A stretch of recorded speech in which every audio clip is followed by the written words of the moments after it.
Great. तीन चार चीजें मैं आपके साथ मोटी मोटी शेयर करना चाहता हूं। तैयार हैं आप लोग? तैयार हैं?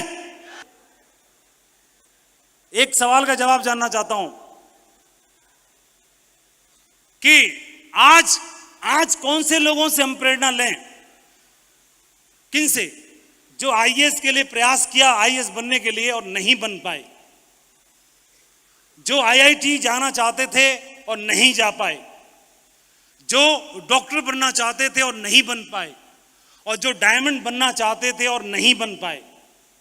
उनकी बात करें, उनकी चर्चा करें, उनके सीक्रेट निकालें, उनसे प्रेरणा लें, या फिर जो कर पाए, जो बन पाए, जिन्होंने कर दिया। किन की बात करें? किन से प्रेरणा लें? जिन्होंने करके दिखाया, विपरीत परिस्थितियां होने के बावजूद भी बन के दिखाया, भूखे रहने के बावजूद भी करके दिखाया, साधन नहीं होने के बावजूद भी करके दिखाया। हेलो। दूसरे कुछ लोग, दूसरे एक बात और, दूसरे कुछ लोग होते हैं जो हाथ पे हाथ रख के बैठे रहेंगे। वो बात करेंगे लक की, भाग्य की। भाग्य, अरे साहब भाग्य में होगा तो हो जाएगा। तो फिर वो वाली बात करें, भाग्य वाली। चलो भाग्य की बात कर लेते हैं। तो ये वाला भाग्य है, 135 करोड़ में से लॉटरी कितने की निकलेगी? 135 करोड़ पर्ची हैं, और 135 करोड़ पर्चियों में एक ही पर्ची निकलनी है। तो कितने की निकलेगी? एक की। कौन सी? अंबानी के घर में पैदा होने की। अगर ये वाला भाग्य हो जाए तो फिर कुछ करने की जरूरत नहीं है। लेकिन आज कौन सी बात, लक, भाग्य आजमाने की बात करें, या फिर दूसरा तरीका एक और है, किसी अमीर बुढ़िया से शादी कर लें।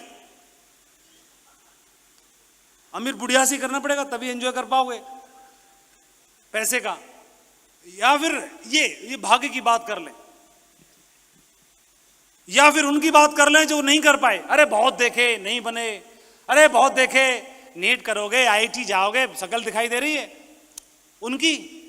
या बड़े आए डायमंड बनने वाले, शकल दिखाई दे रही उनकी। या जिन्होंने करके दिखाया, किन की बात करें? जाग जाओ शेरों, बिहार के शेरों। आपने बोला कि उनकी बात करें। उन्हीं से दुनिया प्रेरणा लेती है, उन्हीं की कहानियों को लोग सुन करके और इंस्पायर होते हैं, प्रेरित होते हैं। जिन्होंने करके दिखाया, विपरीत हालात होने के बावजूद भी करके दिखाया। इस बिजनेस का सबसे बड़ा मूल मंत्र मैं आपको बताना चाहता हूं। तेजी से बड़ी टीम बनाने का, एक बड़ा एम्पायर खड़ा करने का मंत्र बनाना चाहता हूं। एक उदाहरण से, एक व्यक्ति अपने जीवन में बहुत शिद्दत से ईश्वर की उपासना करता था, पूजा करता था, और करते करते कई वर्षों बीते, और एक संत के आश्रम में गया, और उस संत ने उसे एक पत्थर दिया। उसे बताया, पत्थर की निशानी बताई संत ने, और यह बताया कि तुम्हें पत्थरों का ढेर मिलेगा जहां जाओगे उस पत्थर को ढूंढने के लिए। पत्थरों का ढेर मिलेगा, दिखने में सारे पत्थर एक जैसे होंगे।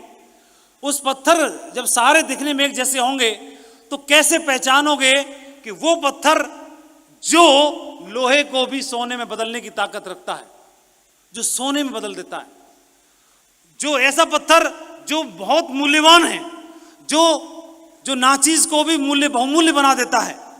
तो उसकी निशानी बताई उन्होंने। वो निशानी ये बताई कि जितने सारे पत्थर होंगे वो सारे पत्थर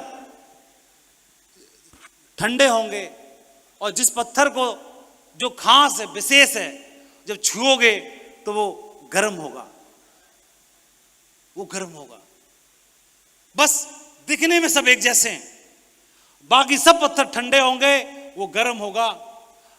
और समुद्र के किनारे, नदी के किनारे पत्थरों का ढेर लगा हुआ, वो पत्थर तुम्हें मिलेगा इसी ढेर में। ढूंढना शुरू करो, तुम्हारे जीवन में बदलाव आएगा। और वो गया, पत्थर उठाया, देखा वो तो ठंडा है। अब वो वहीं अलग करे तो सारे पत्थर मिक्स हो जाएंगे। तो इसलिए उसने सोचा क्यों ना इस पत्थर को उठा के पानी में फेंक देता हूं, तो छटते जाएंगे, मेरे काम का नहीं है। उठाया फेंक दिया, उठाया फेंक दिया, उठाया फेंक दिया, उठाया फेंक दिया, उठाया फेंक दिया, उठाया फेंक दिया, उठाया फेंक दिया, क्योंकि सभी कैसे हैं? ठंडे हैं। ये भी ठंडा फेंक दिया, ये भी ठंडा फेंक दिया, ये भी ठंडा फेंक दिया, ये भी ठंडा फेंक दिया, ये भी ठंडा फेंक दिया। 100 पत्थर फेंक दिए, 200 पत्थर फेंक दिए, 300 पत्थर फेंक दिए, 400 पत्थर फेंक दिए, 500 पत्थर फेंक दिए। पूरा दिन निकल गया, पूरा दिन निकल गया। और उठाया फेंक दिया, उठाया फेंक दिया, उठाया फेंक दिया, उठाया फेंक दिया, उठाया फेंक दिया। और जैसे फेंकते फेंकते फेंकते फेंकते फेंकने की प्रैक्टिस हो गई और पत्थर उठाया, गरम निकला, तब तक फेंक दिया। पत्थर उठाया कैसा था? गरम। लेकिन फेंकने के प्रयास में, अभ्यास में उसने उस गरम पत्थर को भी फेंक दिया। पत्थर एक ही था। सैकड़ों पत्थर ढूंढने के बाद वो हाथ में तो आया, आने के बाद भी वो हाथ से कहां चला गया? समुद्र में चला गया। अब उसको चाह के भी नहीं पाया जा सकता। हमारे साथ भी इस बिजनेस में ऐसा ही होता है। हम हर रोज लोगों से मिलते हैं, लोगों से मिलते हैं, लोगों के अंदर असीम संभावनाएं हैं, इतिहास बनाने की संभावनाएं रहती हैं, और हमको लगता है कि ठंडा है, फेंक दिया, ठंडा है, फेंक दिया, किसी काम का नहीं है, लटूरा है, बेकार है, बेकार है, कुछ नहीं है, किसी काम का नहीं है, हटाओ, इसको छोड़ो, इसको छोड़ो, इसको छोड़ो, इसको छोड़ो, इसको छोड़ो, इसको छोड़ो, आ गया कोई, उसको भी छोड़ देते हैं, बिगाड़ लेते हैं, समझ नहीं पाते।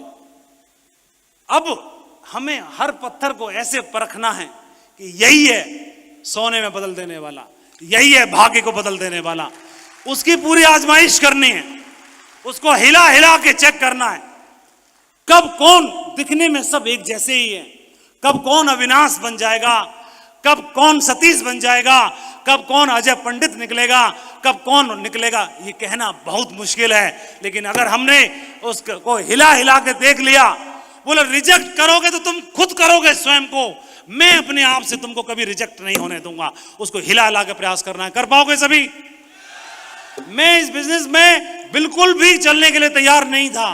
मेरे अपलाइन ने, सिस्टम ने मेरे को इतना हिलाया, इतना हिलाया, इतना हिलाया, इतना मांझा कि मैं इस बिजनेस में इतिहास लिखने के लिए मेरे को तैयार कर लिया।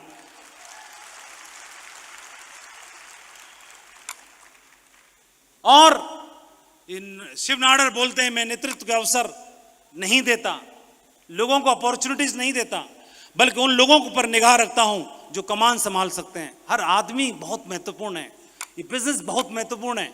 बिजनेस में हर एक आदमी बहुत महत्वपूर्ण है। बूंद बूंद से सागर बनता है, और हमारे साथ जो लोग हैं असीम संभावनाओं से भरे हुए हैं। उसको पहचानिए, उस व्यक्ति के साथ अच्छे रिश्ते बनाइए, वो व्यक्ति के साथ समझिए, अपने रिलेशन डेवलप करिए, पहचानिए। आज वो नहीं कर पा रहा, आज नहीं कर पा रहा, आज नहीं कर पा रहा, कल भी नहीं कर पा रहा, लेकिन एक दिन आएगा वो आपके लिए गर्व बनेगा, आपके लिए फक्र जरूर बनेगा। उसका साथ दीजिए। सबसे बड़ा जो मैंने सीखा, हमारे साथ कई मर्तबा ऐसा होता है, कई मर्तबा ऐसा होगा कि sometime the universe test you the most when you are close to a new chapter. हम में से कई सारे लोग तब क्विट कर देते हैं, तब छोड़ देते हैं जब हम मंजिल के बिल्कुल करीब होते हैं, मंजिल के बिल्कुल नजदीक होते हैं, बिल्कुल क्लोज टू डेस्टिनी होते हैं, क्लोज टू मंजिल होते हैं, वहां पर हम जाकर के छोड़ देते हैं। और इसीलिए इस बिजनेस में मेरे अपलाइन ने, मेरे सिस्टम ने इसी एक बात सिखाई कि इस बिजनेस में लगातार जाने के लिए आपके पास कुछ नहीं है, लगातार आप प्रयास करना, एक बार और, एक बार और, एक बार और। इस बिजनेस से कभी भी क्विट मत करना। पहली बात कौन सी बात है? पहली, सभी लोग बोलेंगे, पहली बात कौन सी है? पहली बात कौन सी है? कभी क्विट नहीं करना है, कभी क्विट नहीं करना है। आज काम चले तो ठीक, नहीं चले तो ठीक, फास्ट चले, तेज चले, स्लो चले, कोई चिंता की बात नहीं है, लेकिन कभी क्विट नहीं करना। एक बार क्विट करने से पहले अपनी अपलाइन से जरूर मिलना, डिस्कस जरूर करना, बातचीत जरूर करना, और एक लास्ट अंतिम प्रयास जरूर करना। ये मेरे अपलाइन ने मुझे सिखाया। जब भी मैं निराश होता था, मेरे को लगता था कि मैं बिजनेस छोड़ दूं, मेरे को लगता था कि मैं क्विट कर दूं, तो मेरे को ये बात दिमाग में याद आती थी। उन्होंने बोला था पहली बात, कभी क्विट मत करना और संपर्क में रहना, और जाने से पहले फाइनल अपने अपलायन से बातचीत करके मीटिंग करके जरूर निकलना। और ये बात जब मेरे दिमाग में गई, तो जब भी मैं निराश होता था, रिजल्ट्स नहीं आते थे, तो मैं अपने अपलायन से मिलता था, बात करता था, और फिर दोबारा से रिचार्ज हो जाता था, नया इतिहास बनाने की कसम लेकर के, कमिटमेंट लेकर के फिर से तैयार खड़ा होता था। ये मेरे अंदर जिसने लगातार ऊर्जा का संचार किया, ये सबसे बड़ी चीज मेरे लिए रही, पहली। और दूसरा, इसके पीछे कारण और भी है। एक बार की बात है कि सच्चे बादशाह गुरु नानक देव जी, एक बार क्या हुआ, एक भगोने में दूध था और दूध में अपना हाथ फिरा रहे थे, और दूध में हाथ फिराते फिराते फिराते फिराते काफी टाइम हो गया। तो शिष्य ने बोला कि गुरुदेव आप क्या ढूंढ रहे हैं दूध में? बोले मैंने सुना है कि दूध में घी होता है, घी, तो वो घी ढूंढ रहा हूं, कहां है? तो वो हंसने लगा, आप भी गुरुदेव कैसी बात करते हैं बच्चों किसी, घी ऐसे थोड़ी ना मिलता है हाथ चलाने से। बोला फिर कैसे मिलेगा, कैसे मिलेगा? तो उन्होंने जवाब दिया, अरे जाहिर सी बात है, दूध को पहले गर्म करेंगे, है ना, क्या करेंगे? कैसे निकलेगा आप लोग बताओ, कैसे निकलेगा? दूध को गर्म करेंगे, उबाला आएगा, फिर मलाई आएगी, फिर मक्खन आएगा, फिर उसको तो तपाया जाएगा, उसके बाद घी निकलेगा। वही बोले, फिर वही बोले गुरु नानक जी भी बोले, मैं यही तो बोलना चाहता हूं कि हम डायमंड ढूंढना चाहते, डायमंड ढूंढना चाहते। डायमंड ऐसे नहीं बनता, डायमंड तो है उसके अंदर, लेकिन डायमंड घी निकालने के लिए पहले उबाला लगेगा, फिर मलाई आएगी, फिर मक्खन आएगा, फिर तपाया जाएगा, तब घी निकलेगा। पूरी प्रोसेस है। ऐसे ही जो भी यहां पर एंट्री मारेगा, असल में घी ना बनेगा, पहले उबाला मारना पड़ेगा, फिर तपाया जाएगा, फिर खोलेगा, मलाई आएगी, मक्खन निकलेगा, उसके बाद जब तपेगा तब उसमें से घी का मूल्य बनता है, तब बहुमूल्य बनता है।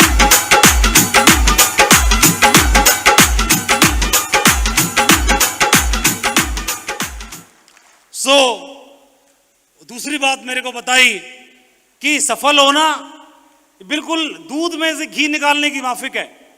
सफल होना एक के बाद दूसरी परत खुलेगी, एक प्रोसेस है। तो इस प्रोसेस को फॉलो करना, कभी भी पहले ये मत बोलना माधव जी कि मेरे को डायमंड बनना है। डायमंड तो बनना है, लेकिन डायमंड बनने की प्रोसेस है, उस प्रोसेस को फॉलो करना।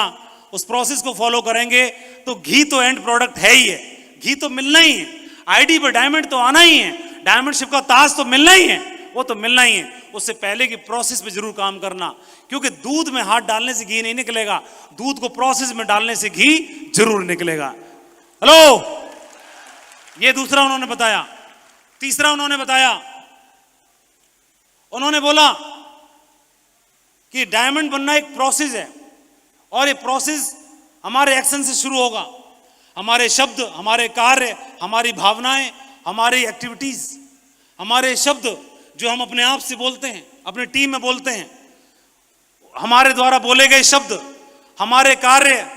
एक आदमी अपने एक्शन से, अपने काम से इतना काम कर देता है कि टारगेट को अचीव कर लेता है, और एक आदमी सोचता जाता रहता है और एक्शन में नहीं डालता।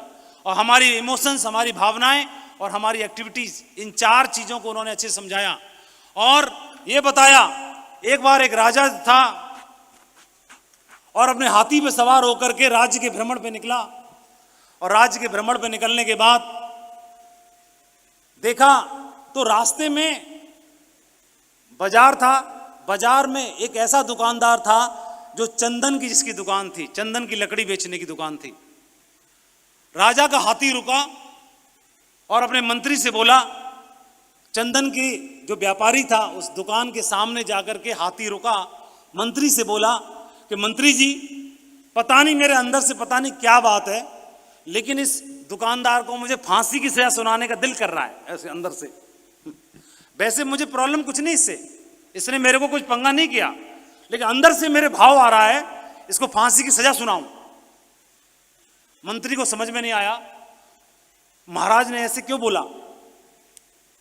महाराज वापसी हो गए, मंत्री आया और उसके बारे में पता किया, चंदन के दुकानदार, लकड़ी के दुकानदार के बारे में पता किया कि महाराज ने इसके बारे में सोचा क्यों। तो पता चला वो चंदन की लकड़ी का व्यापारी इतना दुखी था, कोई भी चंदन खरीदता नहीं था, कोई नहीं खरीदता था, और वो इतना परेशान था कि मेरा व्यापार नहीं चल रहा, मेरी दुकान नहीं चल रही। तो वो मन ही मन ऊपर वाले से प्रार्थना करता था, हे भगवान, इससे अच्छा तो राजा ही मर जाए कम से कम, और जब राजा मरेगा तो उसके अंतिम संस्कार के लकड़ी चंदन की जरूर जाएगी, तो मेरी दुकानदारी हो जाएगी। तब जाकर ये मंत्री तुरंत समझ गया।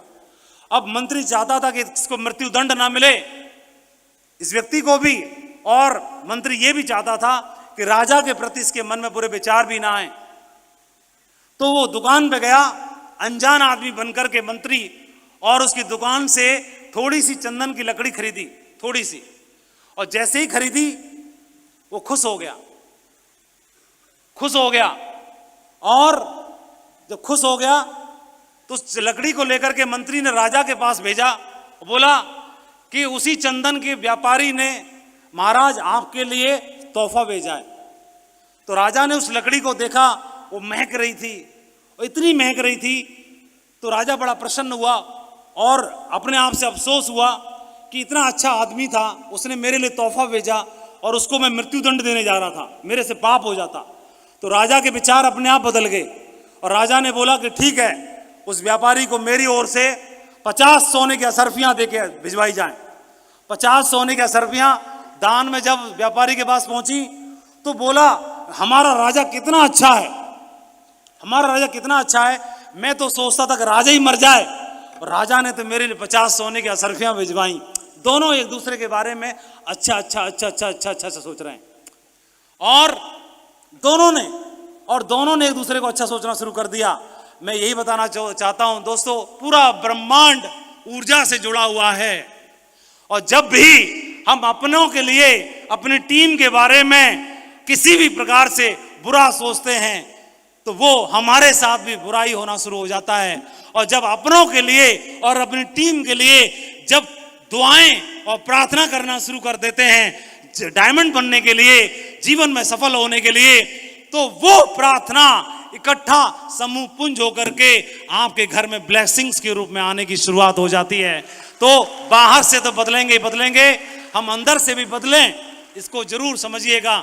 जो मैंने यहां पे आके समझा कि अंदर से बदलेंगे तो बाहर से भी बदले अपने आप दिखाई देंगे।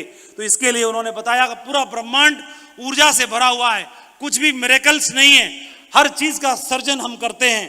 इसलिए उन्होंने बोला कि पहली बात, कभी क्विट नहीं करना। दूसरा, उन्होंने बोला ये सफल होना एक प्रोसेस है, इसका ध्यान रखना। और तीसरा, हमारे कर्म, हमारे शब्द, हमारे कार्य, हमारी भावनाएं और हमारी एक्टिविटीज, ये जो राजा का उदाहरण हमने देखा, अंदर से बदलना है। बार बार बार बार बार बार बार बार बार बार बार बार मैं जीतने के लिए पैदा हुआ हूं, मैं इतिहास बनाने के लिए पैदा हुआ हूं। अपने आप से बार बार यही बोलना है, यही बोलना है, बार बार बार बार बार बार बार बार बार बार बार बार बार बार बार बार मैं इतिहास रचने के लिए पैदा हुआ हूं, मैं जीतने के लिए पैदा हुआ हूं, मैं कुछ करने के लिए पैदा हुआ हूं। ये जब आप बार बार बार बार बार बार बोलते हैं तो जो आपके शरीर में करोड़ों करोड़ों सेल्स हैं वो एक्टिव हो जाती हैं और वो एनर्जी सिनर्जी में बदल जाती है। और ये एनर्जी जो सिनर्जी में बदलती है वो ब्रह्मांड की ऊर्जा से जुड़ जाती है और ब्रह्मांड को मजबूर होना पड़ता है आपके जीवन में बदलाव लाने के लिए, आपके जीवन में वो सौगात देने के लिए। ये तीसरा। और चौथी चीज जो मैंने सीखी, क्या होता है, किसी भी इंसान के साथ बुरे दिन और अच्छे दिन चल सकता है, कुछ नहीं कर पाएगा, इसके बस की बात नहीं है ना। सबके दिन एक जैसे नहीं होते। कभी भी एक दिन ऐसा भी था, ऐसा बोला जाता है, लाओ त्से ने बोला कि बड़े वृक्ष अंकुर से उगते हैं, ऊंचे भवन मिट्टी के टीले से उगते हैं, सबसे ऊंची ऊंचाइयां आपके चरणों से शुरू होती है। और उन्होंने बताया भी कि जो उस समय के दुनिया के सबसे धुरंधर पांडव थे, इनके बाण में कुछ भी भेद देने की ताकत थी उस समय पर भी। लेकिन समय चलता है, उनके मजबूत कंधा बनिए, उनके कंधे पे हाथ रखिए और उसको एक बात बोलिए, चिंता करने की जरूरत नहीं है, तेरा भाई तेरे साथ खड़ा हुआ है। उसको एक बात जरूर बोलना कि चिंता करने की जरूरत नहीं है, तेरे भाई तेरे साथ खड़ा हुआ है। मिल के करेंगे, दोनों करेंगे, हिंदुस्तान में कोहराम मचा देंगे। तेरे साथ तेरा भाई खड़ा हुआ है। और उस समय पर उसको पैसे की जरूरत नहीं है, उस समय पर ताने की जरूरत नहीं है, उस समय पर उसको मोरल सपोर्ट की जरूरत है। आपका कंधे पे हाथ उसके लिए संजीवनी बूटी की तरह काम करता है। और ऐसा बोला भी जाता है, किसी के बुरे दिनों में अगर आप मजबूत कंधा बन के खड़े हो गए तो आपकी 56 इंच की छाती करने की जिम्मेदारी वो इंसान आपके लिए ले लेता है, वो आपका गर्व जरूर बनता है। और ये उदाहरण हमें देखने के लिए मिलते हैं ढेर सारे, ये ढेर सारे उदाहरण हमारे को देखने के लिए मिलते हैं। और ये चौथी बात के बाद अगली सबसे इंपॉर्टेंट बात कि हमने अपने डाउनलाइन के लिए तो भावनाएं रखी कि मैं तो मजबूत कंधा बनूंगा ही बनूंगा, लेकिन अब अपने अपलाइन के लिए भी एक बार आप देखेंगे, दुनिया की सबसे बड़ी लड़ाई महाभारत की कुरुक्षेत्र में लड़ी गई और उस लड़ाई में जीत दर्ज की करनी ही थी। जहां कृष्ण है वहां जीत है, तो जीत दर्ज होनी ही थी। और जीत दर्ज होने के बाद अर्जुन एकदम चौड़ा हो गया। चौड़ा होने के बाद बोला, देखा केशव, गांडीव ने अपना कमाल कर दिया। भगवान कृष्ण को बोले, अर्जुन, गांडीव ने अपना कमाल कर दिया, बधाई हो केशव आपको, गांडीव ने अपना कमाल कर दिया। कृष्ण मुस्कुरा रहे थे, रथ को लेके गए वापस और बोले, अर्जुन को बोले, अर्जुन रथ छोड़ दो, रथ से नीचे उतरो। अर्जुन अहंकार में था, कितनी बड़ी दुनिया की सबसे बड़ी लड़ाई को जीता, और कृष्ण मुझसे बोल रहे हैं कि रथ छोड़ दो। अरे कृष्ण, केशव आप भी तो उतरो, आप भी तो उतरो, फिर हम उतरते हैं। उसको लगा पहले मेरे को उतार रहा है, मैं इतना बड़ा बलशाली, उसको अहम आ गया। और कृष्ण बोले कि अर्जुन आप रथ से नीचे उतरो। वो उतर ही नहीं रहा है, उतर नहीं रहा। अब कभी किसी को लगता है कि हॉल में एंट्री होनी है तो पहले आप, मैं डबल हूं तो मैं ट्रिपल हूं। तो अब धर्मराज बोले कि अर्जुन, अगर वासुदेव बोल रहे हैं तो कोई बात होगी, रथ से नीचे उतर जाओ ना। तो धर्मराज के बोलने पर रथ से नीचे उतरे। रथ से नीचे उतरे, उसके बाद कृष्ण रथ से नीचे उतरे, और कृष्ण रथ से जैसे ही नीचे उतरे, पूरा रथ धुआं धुआं करके जलने लगा विस्फोट के साथ। कृष्ण की आंखें चौड़ी हो गई, अर्जुन की आंखें चौड़ी हो गई, समझ में नहीं आया क्या हो रहा है। ईगो तो खत्म हो गई, लेकिन सवाल अभी भी मन में था कि हुआ कैसे। वासुदेव, ये तो मैं समझ गया कि आप मुझे पहले क्यों उतारना चाह रहे थे, ये तो मैं समझ गया, अब लेकिन ये बता दो कि हुआ कैसे। तो उन्होंने बोला कि लड़ाई के दरमियान तुम्हारे ऊपर बहुत सारी मायावी शक्तियों का प्रयोग किया गया था, और तुमने अपने बाणों से उनको भेद तो दिया, लेकिन उससे तुम तो बचे, लेकिन उनका असर इस रथ के ऊपर अभी भी था। लेकिन वो शक्तियां अपना असर इसलिए नहीं दिखा पा रही थी क्योंकि उस रथ पे कृष्ण सवार थे।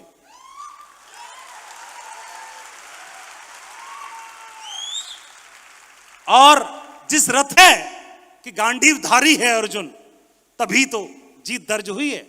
लेकिन के साथ ही जो सहयोग करते हैं हमारे व्यवसाय में, हमारे बिजनेस में, उनको साथ लेके चलना है, कभी भी गलती से भी उनको अलग ना करें। जुनैद बगदादी का एक उदाहरण क्या हुआ, जुनैद ने गुरु ढूंढने की इच्छा जाहिर की। बोला मेरा गुरु होना चाहिए, गुरु की तलाश में निकल पड़ा, झोला जंगल लेकर निकल पड़े। और जब निकले तो गांव से बाहर निकले तो निकलने के बाद देखा एक नीम का पेड़ है, पेड़ के पास चबूतरा है, चबूतरे के पास बढ़िया और धूमी रमाए हुए एक फकीर बैठा हुआ है। बोले इसी से पूछ लेता हूं। तो बोला कि मुझे गुरु की आवश्यकता है, मुझे गुरु चाहिए मेरे जीवन में और मुझे कृपया मेरा मार्गदर्शन करें। फकीर बोले कि आपको गुरु की आवश्यकता है, गुरु चाहिए, तो बिल्कुल जो गुरु की तलाश में जाओ, ढूंढो। तो बोले गुरु मुझे कैसे मिलेगा? तो बोला गुरु की पहचान बता देता हूं। फकीर ने गुरु की पहचान बताई कि गुरु एक तो नीम के पेड़ के नीचे बैठा होगा, पहली पहचान। दूसरा, उसका एक हाथ ऊपर होगा, एक हाथ नीचे होगा, धूमी रमाए होगा और चंदन की सी खुशबू आ रही होगी, कस्तूरी की खुशबू आ रही होगी। ऐसे कई सारी निशानियां बता दी। कई सारी निशानियां देख करके बोलो ठीक है साहब, सलूट मारा और चल दिया। और दुनिया में कोई कोना छोड़ना मत। तो मक्का जाना, मदीना जाना, काशी जाना, अमरनाथ जाना, जहां जा सकते हो जाना।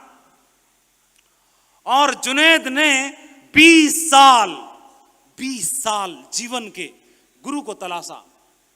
गली गली, गांव गांव, मोहल्ला मोहल्ला ढूंढता तो पता चलता था वहां फकीर है, वहां कोई संत है, वहां कोई सूफी है। जाता, पहचान देखता, नीम का पेड़ भी नहीं है और कस्तूरी की खुशबू भी नहीं है, हटा, ये नहीं है। नीम के पेड़ के नीचे नहीं बैठा, हटाओ। पहचान देख रखी थी और ढूंढते ढूंढते ढूंढते ढूंढते 20 साल हो गए। दुनिया का कोई भी धार्मिक स्थल छोड़ा नहीं, सब जगह गया, उसकी तलाश पूरी ना हुई और अंत में हार करके वापस आया। बोले चलो गांव ही चलता हूं। गांव वापस आया। गांव से बाहर पहले ही वो फकीर बैठा हुआ है और जैसे ही फकीर बैठा हुआ है, बोला फकीर को बताता हूं तुमने मेरा 20 साल खराब कर दिए। लेकिन वहां जा पहुंचने से पहले ही दिखाई दिया कि वो फकीर नीम के पेड़ के नीचे बैठा हुआ है। पहली निशानी पूरी। फकीर का एक हाथ ऊपर है, दूसरी भी टिक हो गई, एक हाथ नीचे है, तीसरी भी टिक हो गई, कस्तूरी की खुशबू भी आ रही है।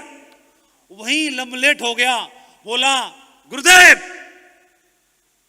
आपने मुझे पहले क्यों नहीं बोला कि आप ही वो गुरु हैं? मुझे 20 साल कटवा दिए, आप ही वो गुरु हैं, आपने पहले क्यों नहीं बताया? तो गुरुदेव फकीर बोले पहले तुमको मैं बोल देता कि मैं ही तुम्हारा महागुरु जी हूं तो तू मेरे पास था। महागुरु जी बड़े आए, महागुरु जी बड़े आए। तो 20 साल चक्कर काटे ना तूने, तो 20 साल में तेरे को आंखों में रोशनी आ गई ढूंढने की।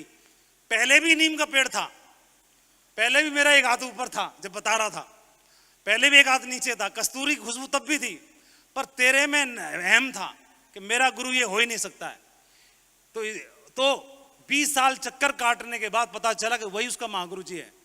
इसलिए एक बात मैं जरूर बताना चाहता हूं, दुनिया में कहीं भी कोई महागुरु ढूंढने की जरूरत नहीं है।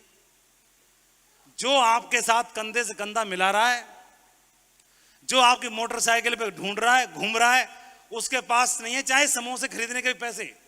फकीर, महागुरु तो फकीर ही होता है। नंग धड़ंग जैसा भी है, टेढ़ा है लेकिन मेरा है, उसके साथ हो जाना और उसका हाथ और पैर कुछ मत छोड़ना। और यह बात तय है उसके साथ जर्नी, वो कहां पहुंचेगा मालूम नहीं है। गुरु रईस बनने के चक्कर में नहीं रहता, लेकिन जो शरण में आ गया उसको तो वहां तक पहुंचा के मानेगा, ये बात तो तय है। ठीक है, वो चाहे सारथी बन जाए बेशक, लेकिन तुम्हारे हाथ में गांडीव जरूर दिखाई देगा। इसलिए एक बात समझनी जरूरी है। अच्छा, तो जुनैद बगदादी को कई बार हम देखते हैं, कई लोगों ने अपलाइन की बात नहीं मानी, शिकायत करते थे सर मेरा अपलाइन बहुत खराब है, बहुत बेकार है।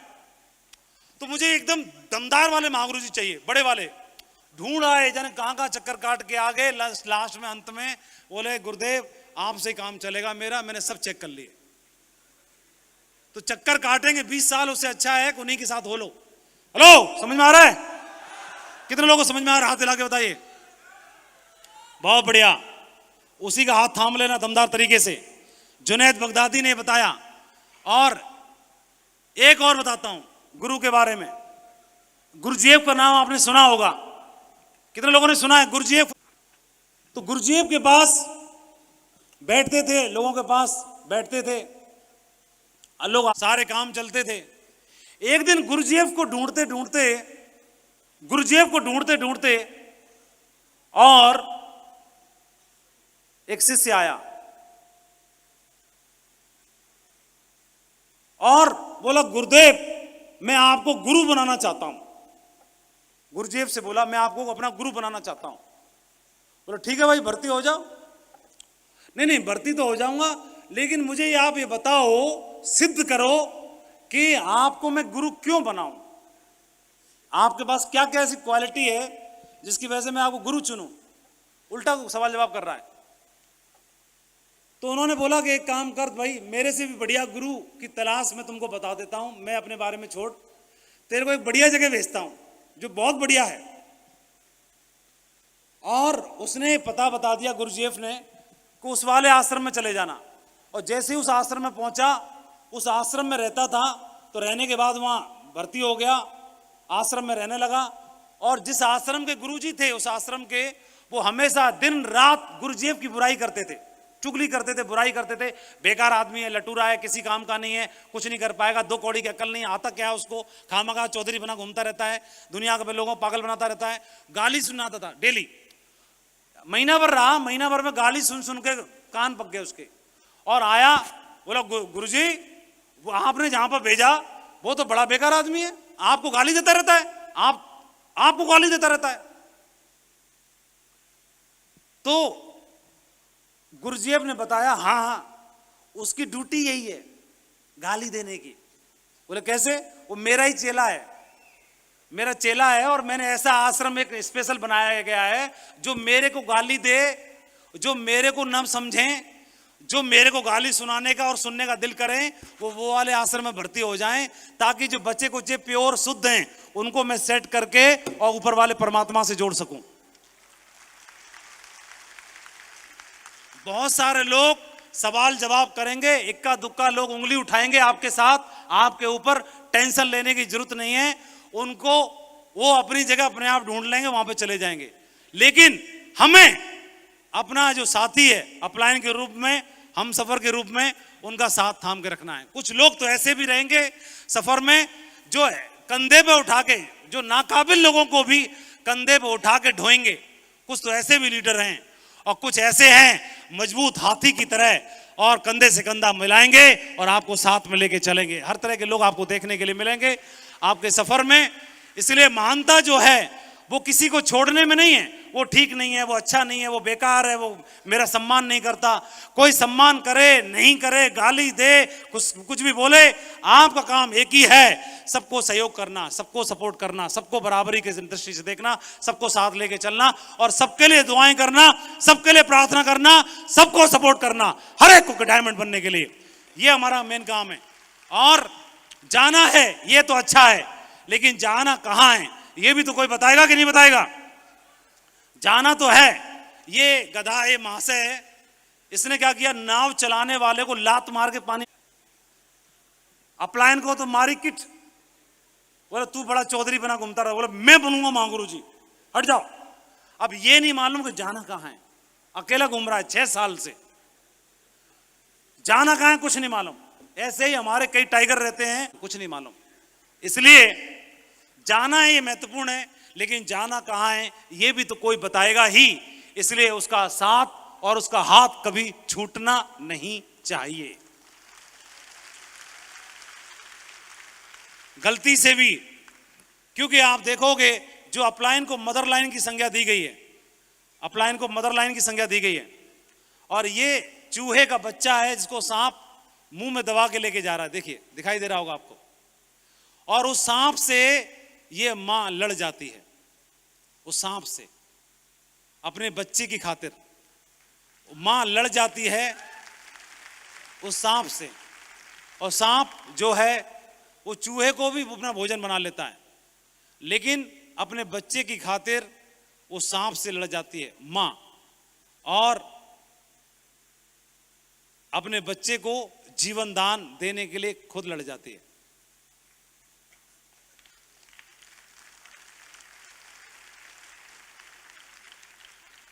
और बचा के ले गई। ये कमजोर सा लेकिन बहुत मजबूत उदाहरण आपने देखा। हमारे साथ कोई है जो हमारी केयर करता है, परवाह करता है, उसके प्रति अगर हमारा समर्पण रहता है तो वह खुद कहीं भी कैसे भी रह ले, लेकिन हमको चैंपियन बनाने के लिए पूरी ताकत झोंक देता है। इसका जरूर मैं